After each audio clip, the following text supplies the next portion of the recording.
By means of this meritorious deed, may I never join with the foolish, may I join always with the wise, until the time I attain Nibbana.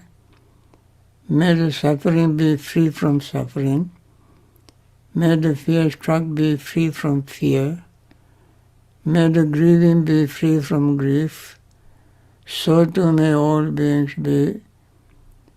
From the highest realm of existence to the lowest, may all beings arisen in these realms, with form and without form, with perception and without perception, be released from all suffering and attain to perfect peace.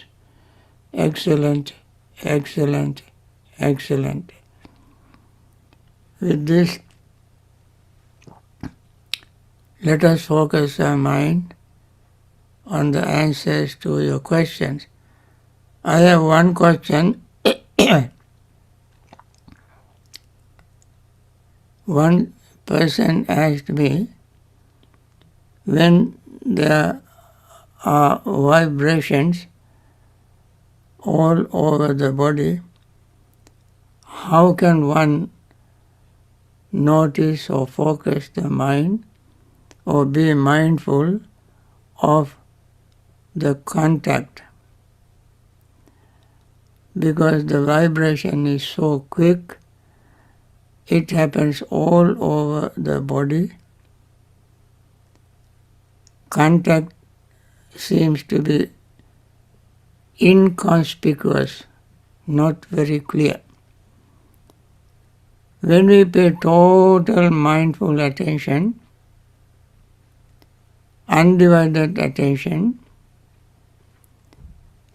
as the mind gains concentration, not deep jhanic concentration, even with some concentration, you can see the vibration arises when nerves touches something. Nerves touches other nerves or cells in the body and brain, or our heart pumps our blood and electric impulses occur. All this we feel because they touch something.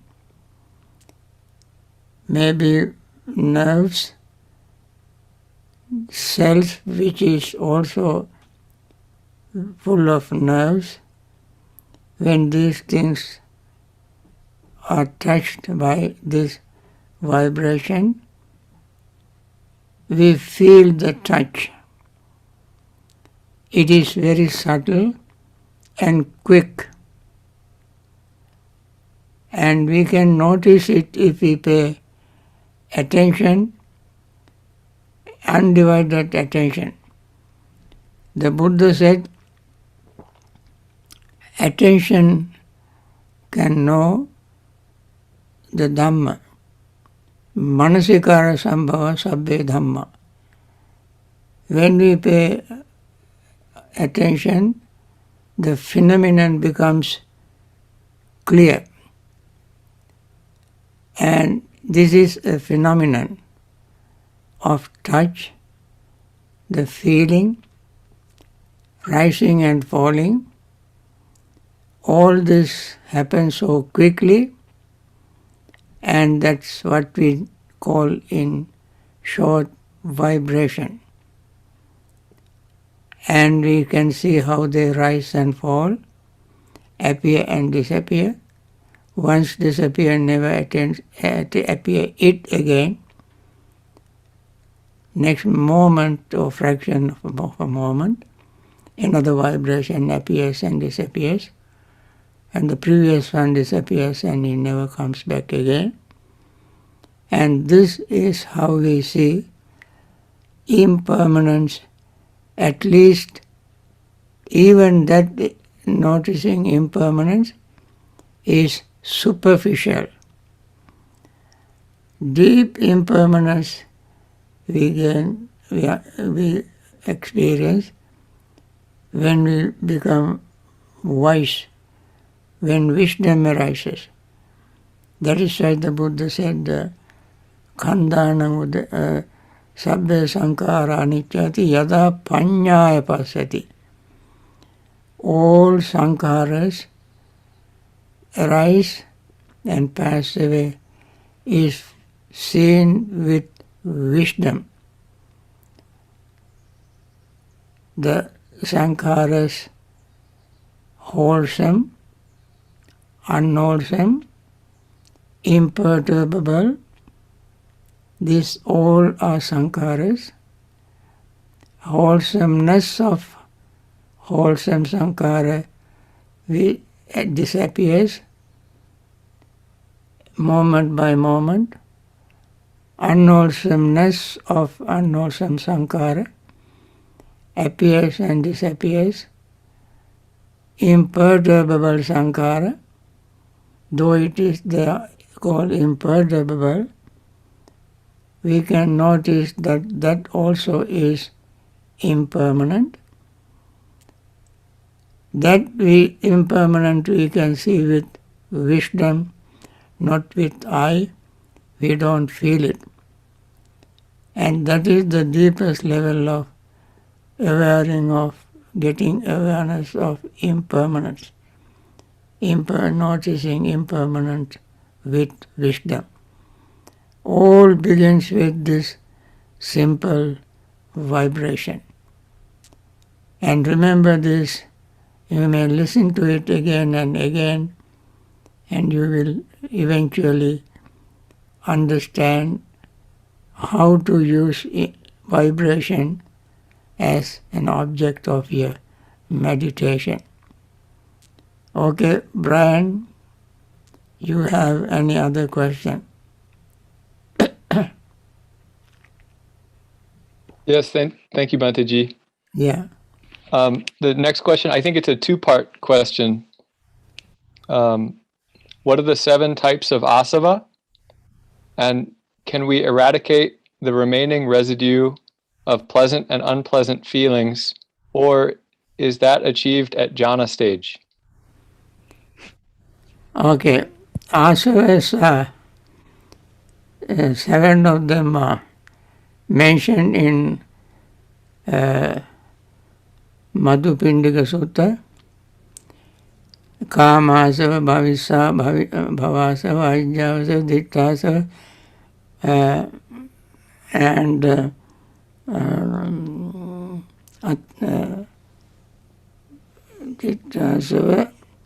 and there are 3 more, I don't remember them, all of them.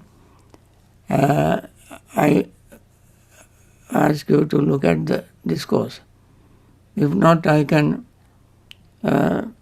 bring it up next time. And second part of the question is, what is the second part?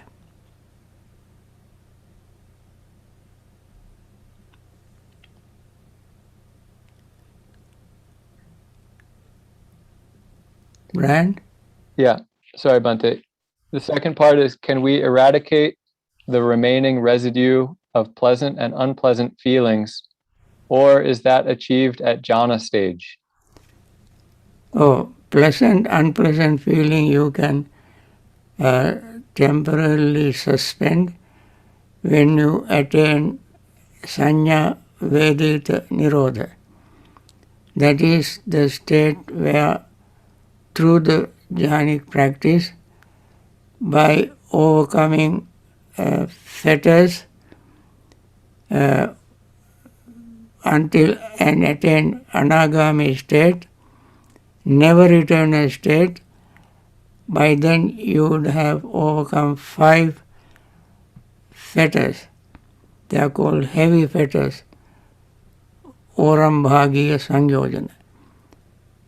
Kamachanda Vyapada Sakkadita Vichikicca Silabhata Paramasa Kamaraga Vyapada.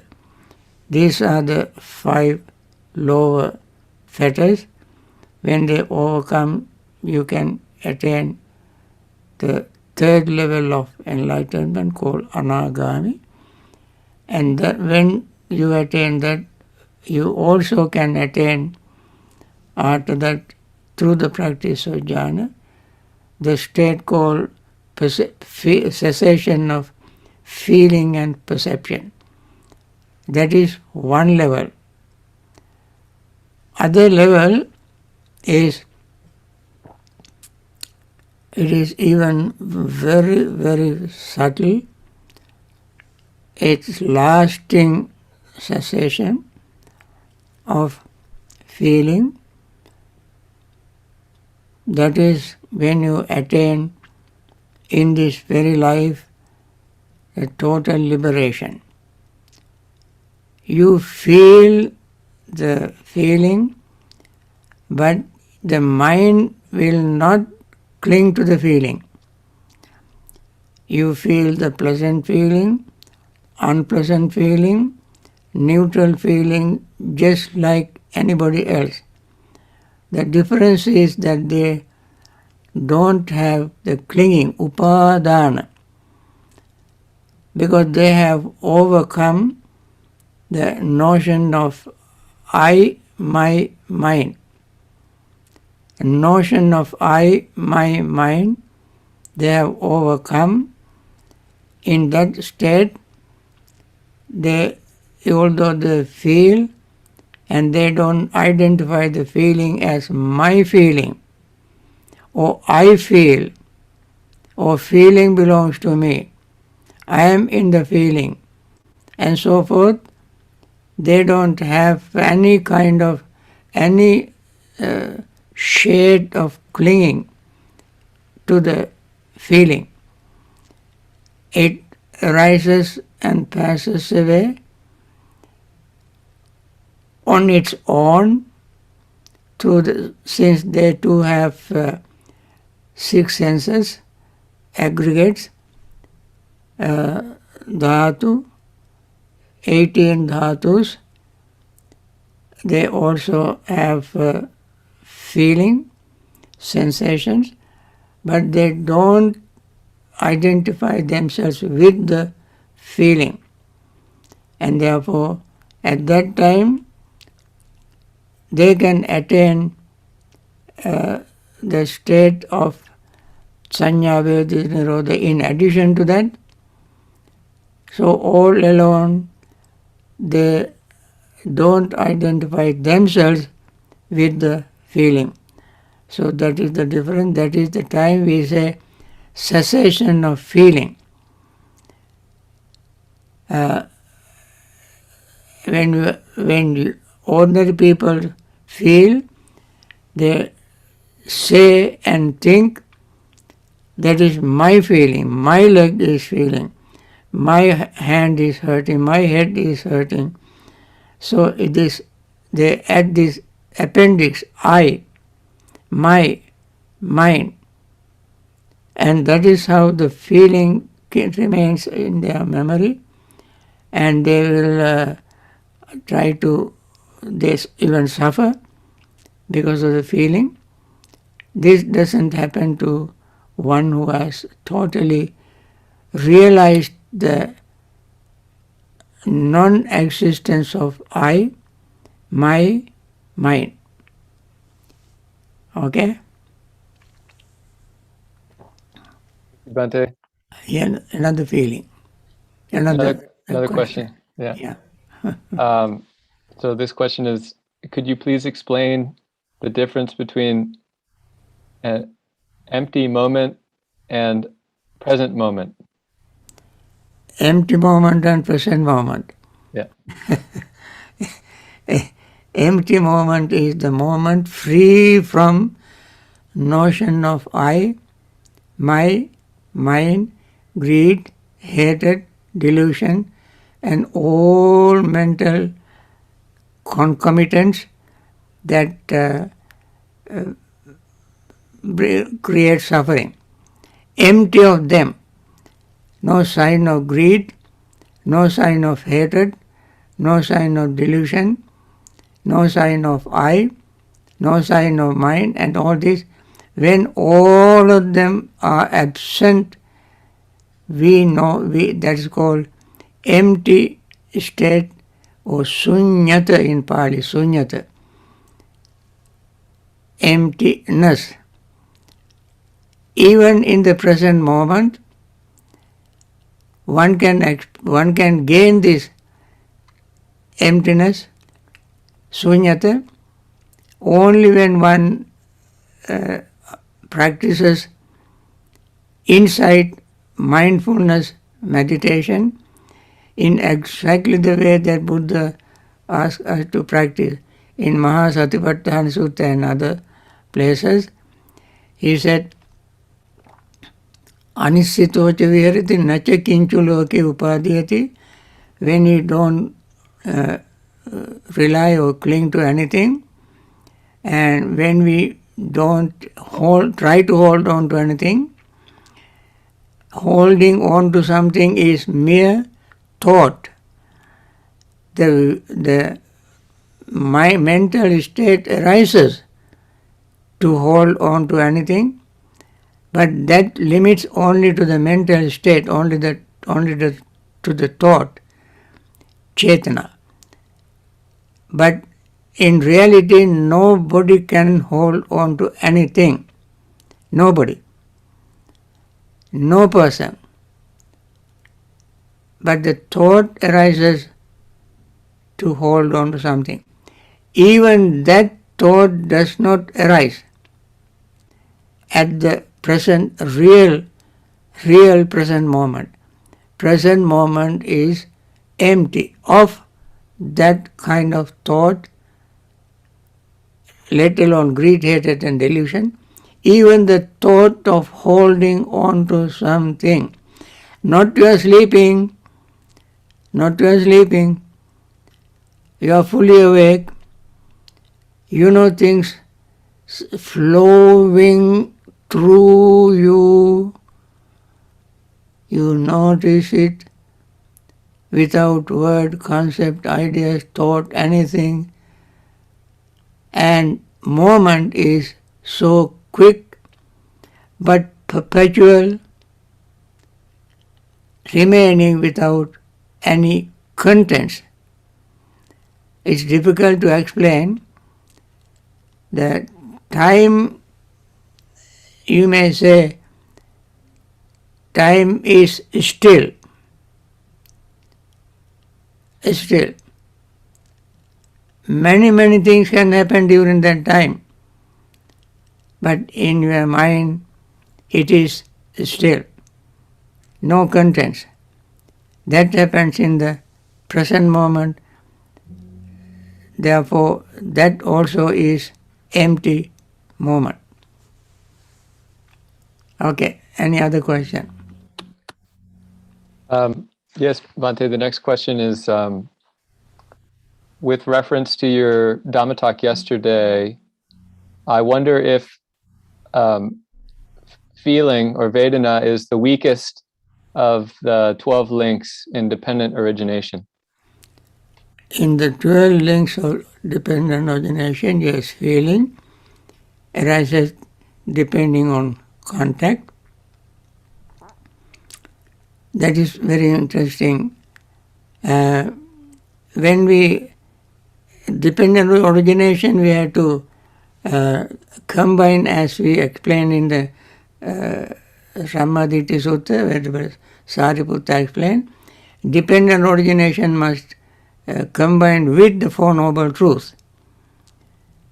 In the Four Noble Truths, we practice right mindfulness as number 7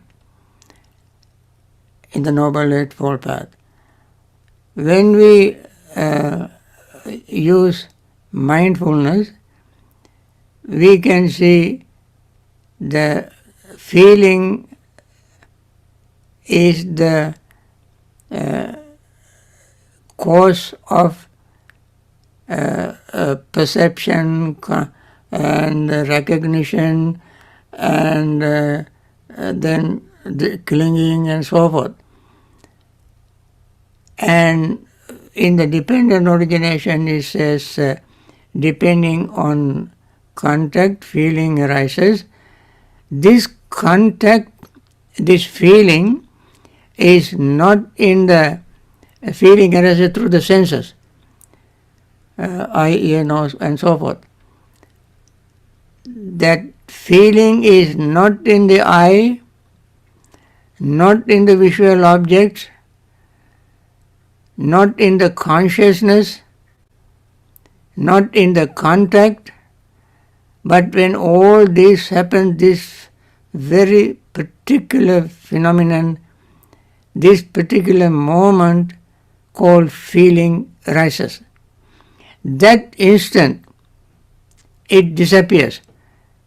Again, the same or not same feeling arises, which also we call feeling. Again feeling arises, again arises. As long as this combination persists, feeling arises. This combination also is not permanent. They all happen so quickly and disappear so quickly. Because of this quickness, we think another deceptive perception arises in our mind that this is perpetually existing. The repetition of it is so quick.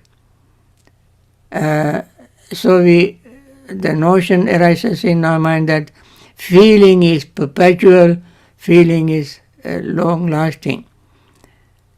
The dependent origination, this combination of eyes, visual objects, and consciousness, contact, and all these things, depending on all this, consciousness, feeling arises. And in the deeper awareness of dependent origination, we become aware of how quickly all these are arising depending on so many factors. That happens also very, very quickly at an inconceivable rapidity. Friends, therefore, feeling, if you try to isolate feeling and try to look at it, you cannot find it. You cannot find it. It arises depending on all these factors and disappear as those factors disappear.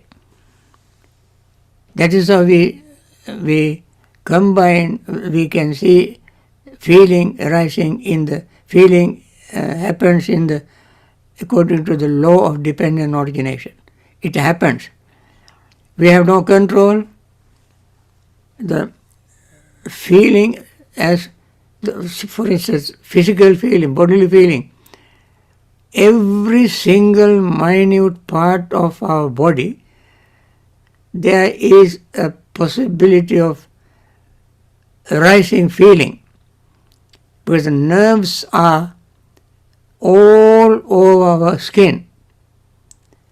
Any tiny little tip of a needle, if you put on our skin, feeling arises. Until such moment, there is no that feeling. When the needle is touched, you don't have to penetrate. Touch. See how tiny, minute the spot where the needle touches. That moment, feeling arises. And you take it out, take the needle out, you may remember the feeling for a while and then disappears. And that feeling arises depending on the skin, the body, the needle, and their contact, and consciousness, perception. So all the five aggregates arises at that very moment. The skin is the form, and your perception of that, that's second aggregate, and the thought that it is a needle, that this is a touch, another aggregate, and consciousness is another aggregate. All the 5 aggregates, form, feeling, perception, thought, and consciousness, arise at that very moment you put the needle tip on your skin. See how quickly they arise. If one of them is absent, you don't have feeling. If there is no consciousness, for instance, you are under anesthetic, you don't feel that feeling. Or the existing of the body itself is not enough to have feeling. For instance, when someone is dead, no matter how many needle you prick, the person doesn't feel. Like that. So, dependent origination shows, although the number is 12, you can talk and talk and talk about the number. But experience and the insight, wisdom of dependent origination is very, very deep and subtle. Okay. Another question. Okay, Bhante, the last question is, what is the difference between neutral feeling and equanimity? Neutral feeling is actually used for ordinary, even feeling that we always experience. Equanimity is a mental state we deliberately develop. For instance, there's a very beautiful discourse called Indriya Bhavana Sutta. Indriya Bhavana Sutta in Majjhima Nikaya. When unpleasantness arises, the meditator who trained the mind recognizes that is unpleasantness, but at that time he or she can immediately bring the mind to the equanimity by letting go of this unpleasant feeling. That is what one does deliberately, equanimity. Buddha has given 6 similes in that discourse. I bring up only one. When the eyes sees objects, pleasantness can arise, unpleasant can arise, and then neutral feeling can arise. At that moment, he immediately focused the mind on equanimity. Simile is just like when you open your eyes and close. How long it takes? We cannot say how quickly we can do that.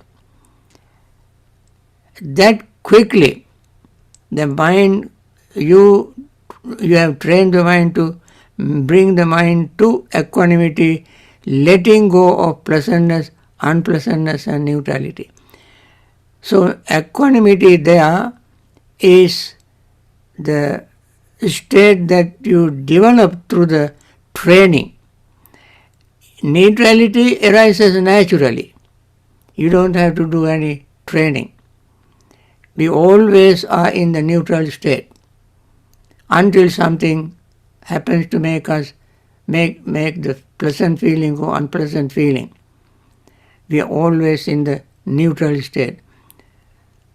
But equanimity is deliberately developed, mindfully developed through the jhanic we develop mental state. So this is the difference between these two. I think, friends, that is all time I have this morning. And thank you very much for asking these questions. And I want to end this wishing again, friends, this we all are going on the one hand, as Charles Dickens said, this is the best of the time, the worst of the time. In Tale of Two Cities. Worst of the time because so many people suffer from this COVID-19. Best of the time is that we all have the opportunity to learn Dhamma. Think of the reality of life. People think we live 60 years, 80 years.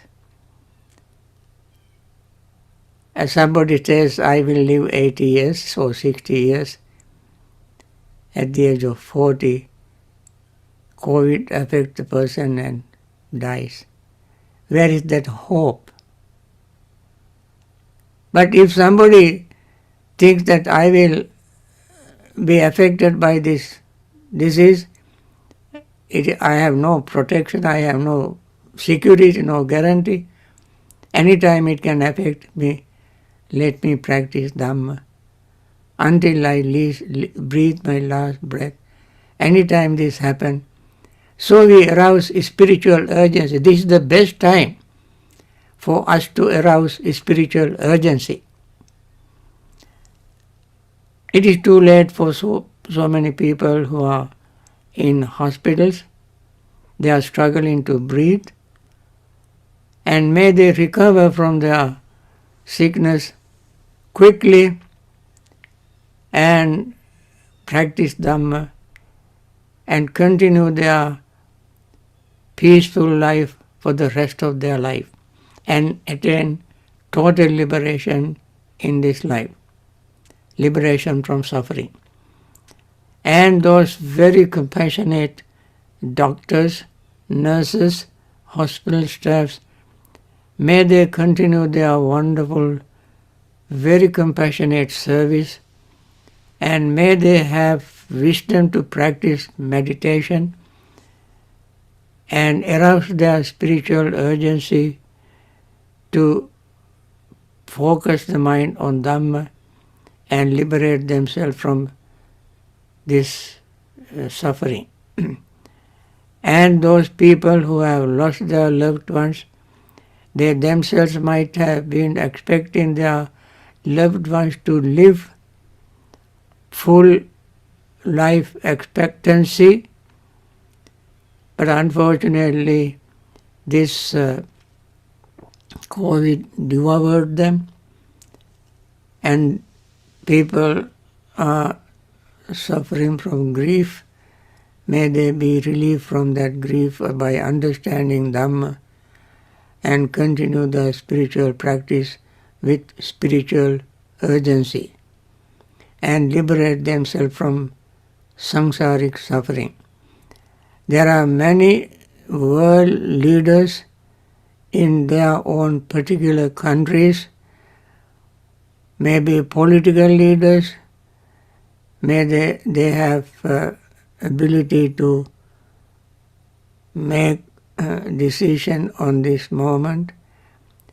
Many of them have made right decisions. May they continue to sustain that and help people to recover from this sickness and all live long in very good health. And there are generous people who generously support various projects, including discovering vaccination. May they continue their generous service, and we all die one day, no question about it. Before that, we must do something for people to remember us and be satisfied and pass away.